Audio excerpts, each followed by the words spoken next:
I'm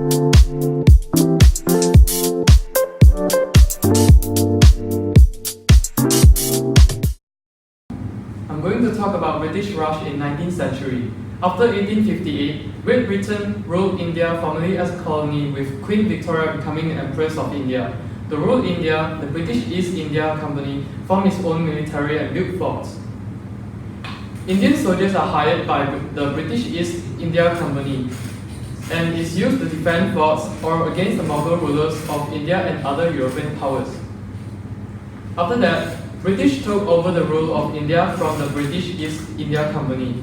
It brought order and stability to a divided society and led to a fairly honest and efficient government. Hinduism in 19th century.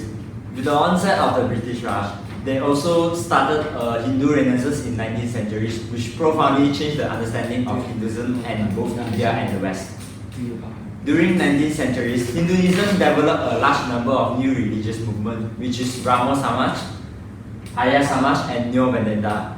The ethical value of Neo-Hinduism stem from Western philosophy and Christianity, although they are expressed in Hindu terms. Okay, now I'll explain about the spreading of Hinduism. Hindology as an academic discipline of studying Indian culture from a European perspective was established in the 19th century, led by scholars such as Max Muller and John Woodward. Vedic, Puranic, and Tantric literature and philosophy were brought to Europe and the United States. Hindu practices such as yoga, Ayurvedic health, Tantric sexuality have spread beyond Hindu communities and have been accepted by several non-Hindus.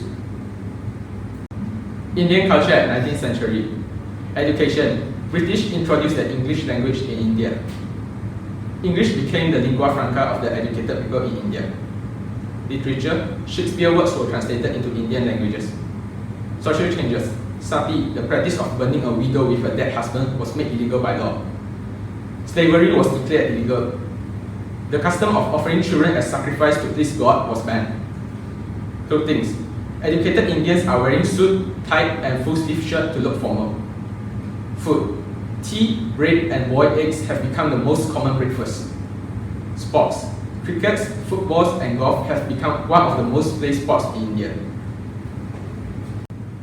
Next, art and architecture. Art and architecture during British rule in India were the most touched and significant area. Art, architecture, and culture are the primary areas that always had made an impact on Indian population. British Empire had arrived at the country long back in the early 16th century when Mughal still ruled in glory and admiration. It paved a fresh, innovative path known as Westernization. For painting, give Englishmen arriving to a country in search of solid footage and princely patronage. Its intention is to please and pacify Indian as well as British upper society. Architecture comprised of colossal stone and wood structure and erected during the 17th century. There are three types of architecture in India. The first one, which is Mumbai, formerly Bombay, during British rule in India, was significant, standing tall in the regal and neoclassical look. The second, which is New Delhi, declared the capital city after Kolkata, adopting a perfect colonial appearance. And the last one, which is Chennai, formerly Madras, during British rule in India. It comprises of a massive overhaul in every Christian architecture creation.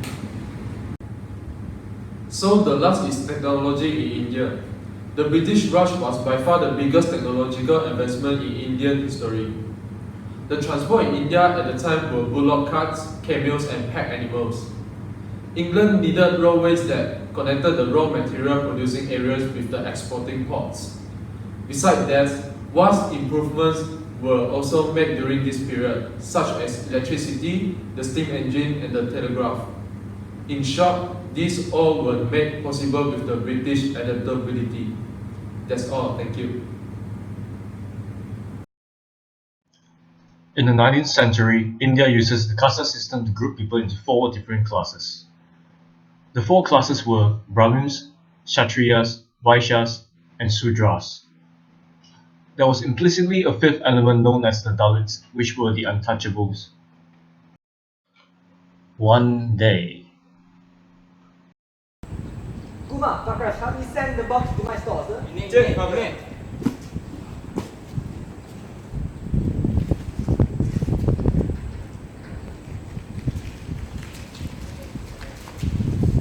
Kumar, go, guys.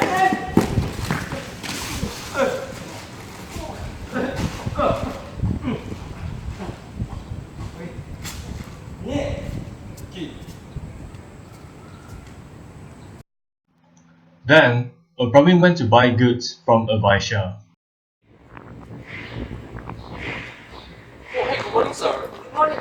What do you sell today? Today we got the fresh food and we got very nice jewelry. Oh, no, I'm very hungry today. How do you sell? How much money you have, sir? I have 5 golds and 8 silver. I don't know how to count, sir. Can you help me Today we count? got special offer. We selling 2 fruits for Uh-huh. 8 silver. Oh, 8 silver. Hey, what is this? Oh, this very nice necklace. Very Oh, nice necklace. Oh, this I use many years. I want to change. Can you help me change? Okay, sir.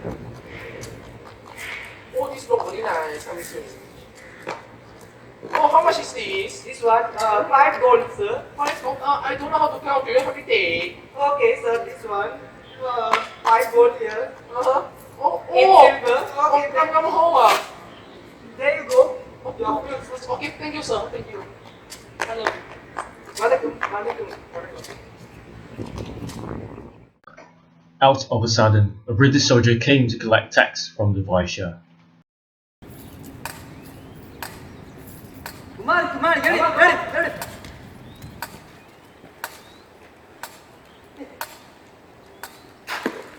2 person, 10 gold. 10 gold. I say I want 10 gold. Do you understand? Tell me.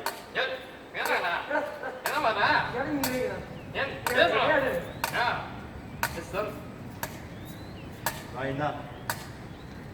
Money. I say more money. Kill him. Don't fight. Why you fight here? Who are you? Why are you here? Give me your necklace, or I kill you. Give it to me. You are so lucky.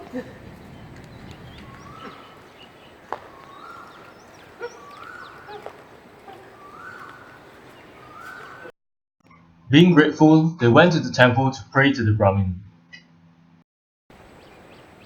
Kumar, Prakash, we're going to the temple. Go.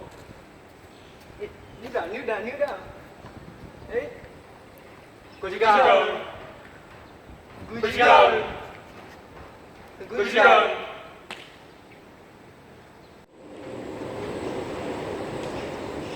Namaste, sole, sole.